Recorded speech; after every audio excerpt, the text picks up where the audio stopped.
Dustin Poirier qui sera de retour dans l'octogone en 2025, l'UFC du week-end prochain qui approche à grands pas, mais aussi toutes les actualités majeures du jour. Nous sommes le jeudi 17 octobre 2024, c'est le moment MMA, soyez tous les bienvenus.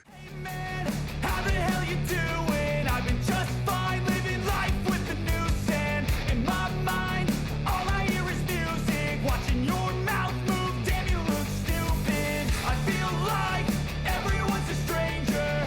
Small talk with your narcissist. Dustin Poirier va remonter dans l'octogone, il l'a annoncé pendant une interview. Il a eu un rendez-vous avec l'UFC et laisse entendre que ça pourrait avoir lieu dans le premier quart de l'année 2025. Le but pour lui serait de faire son vrai dernier combat, celui qui l'enverrait à la retraite chez lui en Louisiane. D'ailleurs, il est sûr à 95% que l'UFC va se rendre dans cet état. Si cet événement est trop tard dans l'année, il voudra faire un combat avant pour ne pas rester inactif trop longtemps, ce qui explique qu'il parle d'un retour dans les premiers mois de 2025. Je rappelle que la dernière fois qu'on l'a vu dans l'octogone, c'était à l'occasion de sa troisième tentative de prise de ceinture. Il s'était incliné par soumission face à Islam Makhachev. Ces quelques mois hors de l'octogone lui ont permis, d'après lui, de soigner ses blessures, sauf celle au nez. Il est toujours forcé de respirer par la bouche et les chirurgiens lui ont dit que s'il se faisait opérer et continuer en parallèle sa carrière de combattant, il y avait de très fortes chances que ça recasse et une seconde opération serait vraiment très compliquée. Pour ce combat d'adieu, il aimerait affronter Justin Gaethje et il explique que voilà, les deux sont à égalité, un partout. Le premier combat a eu lieu chez Gaethje entre guillemets, le deuxième combat en terrain neutre, donc si le troisième pouvait avoir lieu chez lui, ça ferait une belle histoire et je suis plutôt d'accord avec lui. Il a aussi parlé de Ned Diaz. On sait que Diaz veut revenir à la compétition, il y a un petit bif entre les deux. Moi personnellement, je préfère le voir contre Gaethje, je trouve que ça fait plus de sens. Et puis par contre, il a mis fin, ou en tout cas il a mis un peu de plomb dans l'aile à une rumeur qui me plaisait beaucoup. Vous le savez, Dana White s'était dit OK pour un tournoi sur une soirée pour la BMF entre quatre combattants, on va pas revenir là-dessus. Et ben lui en a parlé vraiment en face à face avec Dana White. Et en fait, White n'avait pas bien compris. White pensait que c'était un tournoi, mais sur plusieurs mois et pas dans la même soirée. Et il pense que trouver une commission qui va accepter ça aux États-Unis sera très compliqué. Donc il ne ferme pas la porte, mais il a dit à Dustin que voilà, ça allait être très compliqué. Donc on peut comprendre que je me suis peut-être enflammé et beaucoup d'autres avec moi un peu trop pour cette histoire. Comme vous le savez, Renato Moicano était blessé lors de son combat face à Benoît Saint-Denis. Il a expliqué au micro d'Ariel Helwani qu'il faisait tout son possible pour ne pas se faire opérer, mais plutôt essayer de récupérer grâce à ce qu'il a appelé de la thérapie, hein, donc on comprend du kiné, de l'ostéopathe, etc. Avec une opération, il sait qu'il risque de perdre encore 6 mois. Ensuite, avec la rééducation, etc. Et puis bah forcément, il estime qu'à son âge, ce ne serait pas la chose la plus intelligente à faire. Et il nous a aussi appris que l'idée pour son discours d'après-combat à Paris, c'était de jouer le rôle du méchant. D'ailleurs, ses coachs lui avaient plutôt conseillé de faire ça. Mais bon, quand Brian Battle l'a fait quelques combats avant lui, alors que lui était en train de s'échauffer dans le vestiaire, il a compris qu'il ne pouvait pas refaire la même chose. Et du coup, il a improvisé en tout le speech qu'on a entendu et qui a marqué beaucoup de monde, je pense qu'on peut le dire. Et puis sinon, pour la suite, il a répété qu'il voulait affronter Paddy Pimblett, mais il n'y croit pas vraiment. D'après lui, l'UFC va protéger l'anglais, et il le comprend, il le dit. Paddy Pimblett, c'est une grosse force marketing, bien plus que moi, donc je peux comprendre que l'UFC va peut-être essayer de lui faciliter les choses. Et j'ai des nouvelles de Sean O'Malley aussi, donc lui, forcément, il estime qu'il s'est fait voler dans le combat contre Dvalishvili. Il pense qu'il a gagné les rounds 1, 3 et 5, et donc il aurait dû repartir avec une victoire par décision. Bon ça, voilà, on va pas s'étaler là-dessus. Comme vous le savez, il vient de se faire opérer aussi, j'en ai parlé dans les précédentes émissions. Il dit qu'il met tout en place pour récupérer le plus vite possible, que ce soit la nutrition, les compléments alimentaires, la récupération, etc. Donc il espère revenir au mois de mars. Encore une fois, je pense un petit pic pour Oumar Nurmagomedov. Mais il pense d'ailleurs que Merab ne veut pas affronter Oumar et qu'il fait tout pour l'éviter. Il dit non, je dis pas ça pour le charrier, je pense que c'est vrai. Merab a peur de perdre contre Oumar. C'est encore une fois seulement son avis.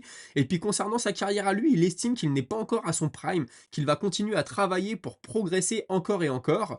Et puis on lui a demandé s'il aurait aimé affronter José Aldo. Il dit ouais, c'est vrai, c'est une légende. J'aurais aimé le combattre, j'aimerais, mais voilà, il s'étend pas plus. J'ai vu passer sur les réseaux sociaux. Voilà, ça y est, des titres. O'Malley veut Aldo, etc. C'est pas vraiment ce qu'il a dit. Il a dit que ça l'intéresserait, mais on comprend que Aldo sortant d'une défaite, c'est pas forcément le combat à faire tout de suite. Mais franchement, O'Malley, il avait l'air dans un bon état d'esprit. Il reconnaît quand même à demi-mot sa défaite. Il reconnaît qu'il doit encore travailler, encore progresser. Donc je préfère entendre ça que l'entendre dire je suis le meilleur, je suis déjà au top, et puis je vais vous le prouver. il y a quand même une petite démarche de progression, même si O'Malley énerve beaucoup de gens, je pense qu'il faut quand même saluer ça. Ça fait un petit moment que Dana White peste un peu après les rankings et surtout après les gens qui les font. Je rappelle que c'est des journalistes qui s'occupent de ça. Il avait commencé avec Moïcano, hein, quand Moïcano a battu Benoît Saint-Denis et qu'il n'a pas bougé dans les rankings. Il avait fait une petite réflexion et là de voir Khalil Rountree aussi mal classé d'après lui, ça ne lui va pas du tout. Il faut changer le système. Il explique que ce ne sera pas l'UFC ni lui qui vont faire les rankings parce qu'il ne veut pas être taxé de favoritisme et il dit c'est normal. Moi, il y a des combattants que j'aime bien, d'autres que j'aime moins. Donc voilà, je veux pas être là-dedans, mais il faut trouver un système qui marche mieux, qui reflète mieux la réalité. Et puis son argument, c'est de dire que Pereira est classé numéro 2 pound for pound par les mêmes personnes qui ont classé Rountree si bas dans les classements, alors que Rountree était en train de gagner sur la carte des juges avant de se faire mettre KO. Alors il y a un journaliste qui lui a dit, et à juste titre je trouve, comment tu veux faire monter un gars dans les classements alors qu'il vient de prendre un KO?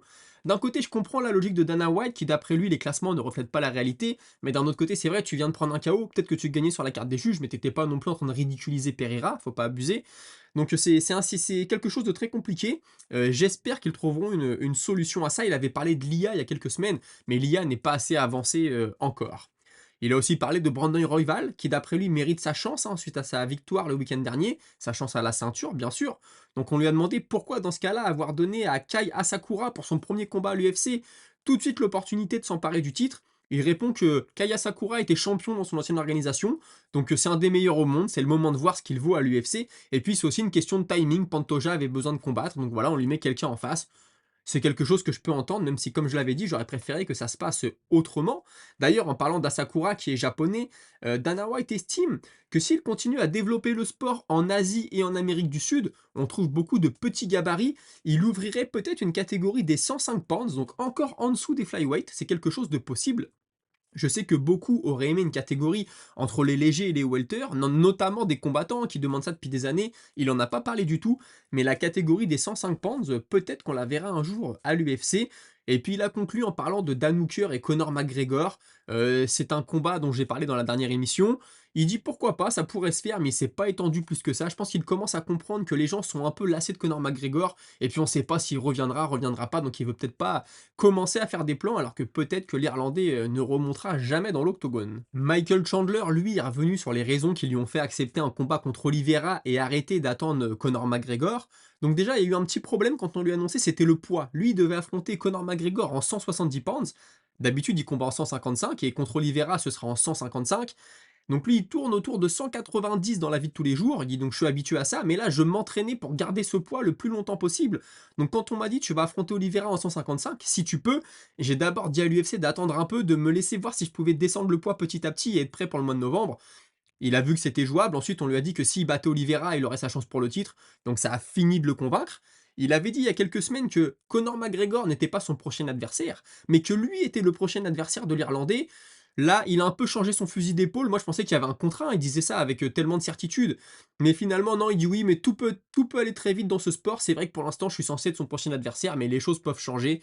Bon, voilà. Donc, en fait, il y avait rien d'écrit. C'est peut-être un petit peu enflammé. Et il explique aussi qu'il a pris du recul, mais que c'est pas plus mal parce qu'il a enchaîné les main events, il a enchaîné les grosses performances. Il dit voilà, je terminais un combat, je soignais les quelques blessures que j'avais et aussitôt je rattaquais un camp d'entraînement. Donc là, prendre du retrait, ça m'a permis de me recentrer sur quel athlète je voulais devenir. Je me suis rendu compte que parfois je me compliquais les choses dans la cage, mais aussi à l'entraînement. Mais vous inquiétez pas, je vais pas devenir un lutteur chiant, je vais toujours mettre la pression, je vais toujours y aller à fond, mais je vais faire des ajustements, mais ce sera toujours Mike Chandler dans la cage, ne vous inquiétez pas pour ça. Et puis depuis son premier combat contre Oliveira, il dit aussi avoir pris beaucoup d'expérience, pardon. Il sortait à l'époque d'une victoire contre Hooker, il dit voilà, j'avais battu Hooker, 15 jours après on m'appelle, est-ce que tu vas affronter Oliveira? Donc tout de suite je m'y étais remis. Avant ça, j'avais été très actif aussi dans mon autre organisation. Donc voilà, j'étais peut-être un peu fatigué, j'ai pas beaucoup réfléchi, puis j'étais nouveau à l'UFC, tout ça était nouveau pour moi. D'ailleurs, dans ce combat, il avait connecté très durement Oliveira, et il a dit, hein, à ce moment-là, je me suis vu avec la ceinture autour de la taille, il l'avait déjà dit à l'époque, donc espérons qu'il ne refasse pas les mêmes erreurs. Et puis il explique aussi qu'au fur et à mesure de sa carrière, il a appris beaucoup de choses, et notamment que maintenant, il a une team de sparring partners qu'il ne change jamais. Il dit voilà, c'est des gars avec qui je peux m'entraîner, je sais qu'ils ne vont pas me blesser, et que je vais rentrer dans la cage à 100%. C'est quelque chose que j'ai appris avec l'expérience. Donc espérons que ce soit la formule qui fonctionne pour Michael Chandler pour la suite, parce qu'il lui reste pas des dizaines de combats devant lui. Donc là, je pense que s'il est à 2 combats du titre, il n'a pas le droit à l'erreur, et espérons que les choses se passent bien pour lui. Daniel Rodriguez, lui, il est revenu sur son combat du week-end dernier face à Morono. Il a jugé le style de son ancien adversaire comme peu orthodoxe, je pense qu'on peut lui donner raison, et puis il reconnaît hein, qu'il lui a fallu un round pour s'adapter. Il lui a aussi reconnu une grosse puissance de frappe, déclarant qu'il avait parfois l'impression d'être dans une bagarre de rue. Et puis il est aussi revenu sur son passé, hein. J'ai notamment appris qu'il avait découvert le MMA et commencé à s'entraîner aux alentours des 23-24 ans, et qu'avant ça, il a fait quelques allers-retours en prison ou en centre de détention pour jeunes, hein, comme ils ont aux États-Unis. Et il estime forcément que le MMA a été une porte de sortie pour lui et il espère pouvoir inspirer la jeune génération. Mais c'est quand même assez impressionnant de commencer à s'entraîner au sport de combat. Et avant ça, il n'était pas très sportif, il le reconnaît, aux alentours des 23-24 ans. Et puis aujourd'hui, à 38 ans, d'être à l'UFC. On ne parle pas du futur champion, mais je pense que c'est quand même un parcours assez inspirant. Notre main event du week-end, hein, ce sera Anthony Hernandez contre Michel Pereira. Et Hernandez, lui, estime qu'une belle performance lui permettrait de renégocier son contrat. On a l'impression que c'est vraiment ça l'enjeu du combat pour lui. Et puis concernant son adversaire, hein, il le sait explosif, mais avec un cardio un peu limité. Et puis ça tombe bien, puisque lui, il est réputé pour être une grosse machine à cardio, justement. Et il y a quelques temps, on a Bonical qui avait demandé à l'affronter. Il dit, lui, qu'il ne refuse personne, mais il espère que Bonical quand même batte quelques adversaires de plus gros calibre avant de pouvoir se confronter à lui. Et surtout, il ne veut pas servir de raccourci à un mec qui vient d'arriver. Lui, il vise le titre, il vise le haut de la catégorie. Et forcément, prendre Bonical, ça lui ferait faire un petit pas en arrière. Donc je pense qu'il ne veut pas donner le privilège que lui, on ne lui a jamais donné. Mais malheureusement, à l'UFC, ça se passe comme ça quand tu as une grosse force marketing et on te pousse vers l'avant. Son adversaire, hein, Michel Pereira, lui aurait aimé combattre à la sphère, mais bon, le fait de se voir offrir un main event lui fait oublier sa peine, on pourrait dire. Et il sait que Hernandez arrive avec un gros cardio, c'est un secret pour personne, et risque de lui mettre la pression, mais il n'est pas impressionné par ça, hein. Il veut, lui, imposer son rythme et aller chercher une finition. Et il dit, voilà, c'est la première fois que je vais peut-être faire 5 rounds, mais je compte bien tout faire justement pour ne pas arriver à ce stade du combat. Et puis il a aussi confié que s'il avait eu l'occasion de sortir une de ses magnifiques techniques sauté, coup de pied sauté, coup de poing sauté, avec appui contre la cage ou pas, hein, on connaît Pereira, il la saisirait forcément. Sur cette carte, on aura aussi Rob Font. Alors lui, il est sur 2 défaites de suite. On pourrait croire qu'il est au pied du mur. C'est une situation qu'il a déjà connue, il le dit. C'est pas la meilleure, mais en tout cas, il a déjà été dans ce cas-là. Donc il sait peut-être comment réagir. Ça fait un petit moment qu'on ne l'a pas vu dans l'octogone. Il a profité de ce temps-là pour progresser, pour travailler sur d'autres aspects de son jeu. Il s'attend à avoir un adversaire face à lui très actif, mais qui va justement lui donner des opportunités de le contrer et pourquoi pas de le finir. Et il sait que les deux vont commencer très fort dès le début. Ça va donner des opportunités, ça va ouvrir le jeu. La clé du combat, selon lui, c'est d'être agressif et de ne pas se laisser manger par son adversaire. Et puis il dit en rigolant, si je peux éviter de finir sur une civière et d'être transporté à l'hôpital, comme ça lui est souvent arrivé, ça serait pas plus mal, mais s'il faut en arriver là pour gagner, il ne reculera pas. Des nouvelles d'une légende maintenant, hein, et un de plus qui veut faire son retour dans l'octogone, Donald Cerrone. Il a tweeté qu'il était à la recherche de son 50e combat sous la bannière Zuffa. Donc Zuffa, c'est la maison mère de l'UFC. Il en est à 48, donc il a dit « Je ne veux pas seulement une victoire, je veux un finish, je veux un bonus, le plus de victoires à l'UFC, le plus de finish, le plus de bonus et le plus d'apparitions dans la cage. Mais d'abord, il l'avoue, il doit d'abord arrêter les stéroïdes. Il l'avait dit juste après avoir pris sa retraite. Ça fait quoi? Ça fait 1 an et demi maintenant, peut-être 2 ans. Il s'était mis sous stéroïdes. Il avait l'impression d'avoir de nouveau 20 ans. Les stéroïdes étaient magnifiques d'après lui. Donc forcément, s'il veut revenir dans la cage, va falloir arrêter ça. Stephen Thompson s'est déjà dit prêt à l'accueillir. Écoutez, des anciens comme ça qui s'affrontent. Alors Thompson, je pense qu'il est quand même un peu plus dans le mix que Cowboy Cerrone, ça risquerait de faire mal. Par contre, un mec comme Ferguson, par exemple, tu peux faire s'affronter Ferguson et Cerrone. Je pense qu'en plus, au niveau du poids, Cerrone redescendrait peut-être pas en léger, mais tu fais le combat en welter, je pense que c'est jouable. Maintenant, voir Cerrone revenir pour se faire détruire, je suis pas trop pour. Et puis Dana White a déjà dit, j'adore Donald, mais j'ai pas envie de le voir de retour dans la cage. Donc, est-ce qu'on verra ça? Je ne sais pas. Un petit peu d'humour maintenant, et vous le savez, Alexander Volkanovski fait des vidéos sur YouTube, des vidéos de cuisine, hein, il présente des recettes, et on a Ilia Topuria qui a commenté la vidéo en disant «Quand est-ce que tu m'invites?»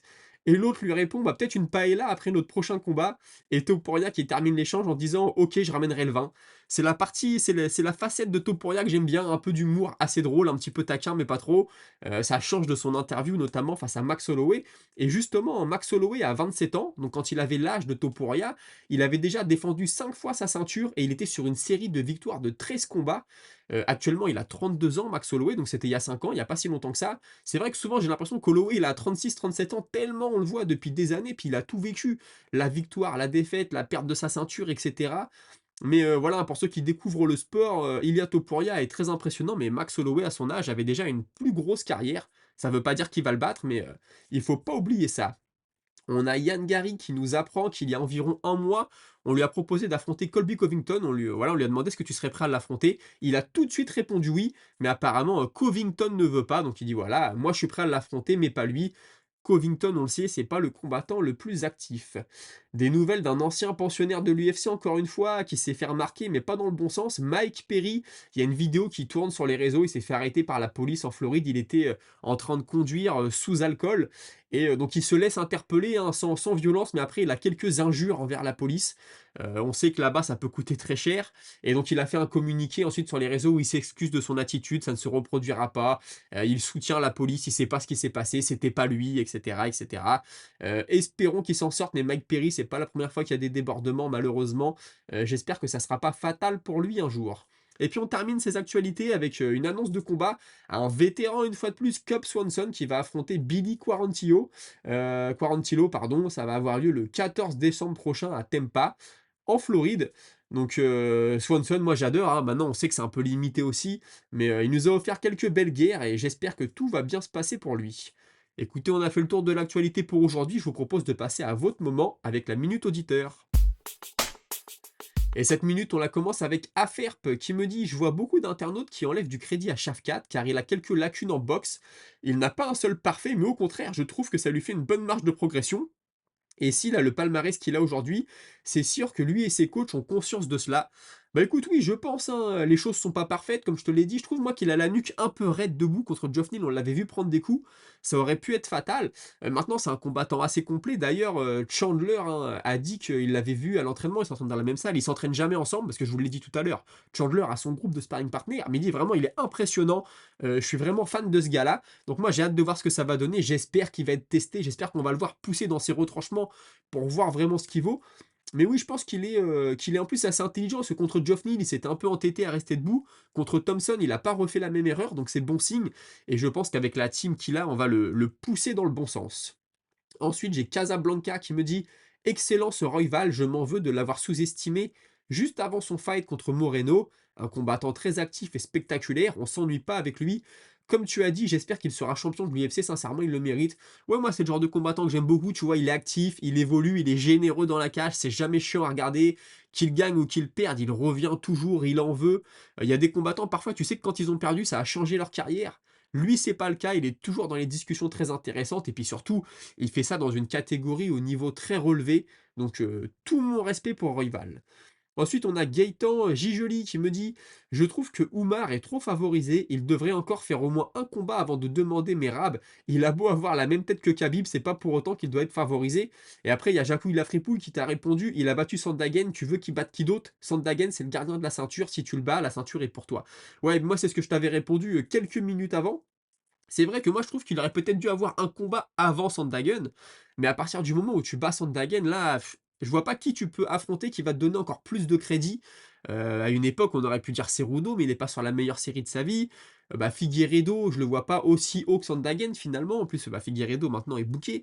Mais c'est vrai qu'il a été favorisé avant, mais maintenant qu'il a battu Sandhagen, je trouve qu'il y a plus grand-chose à dire.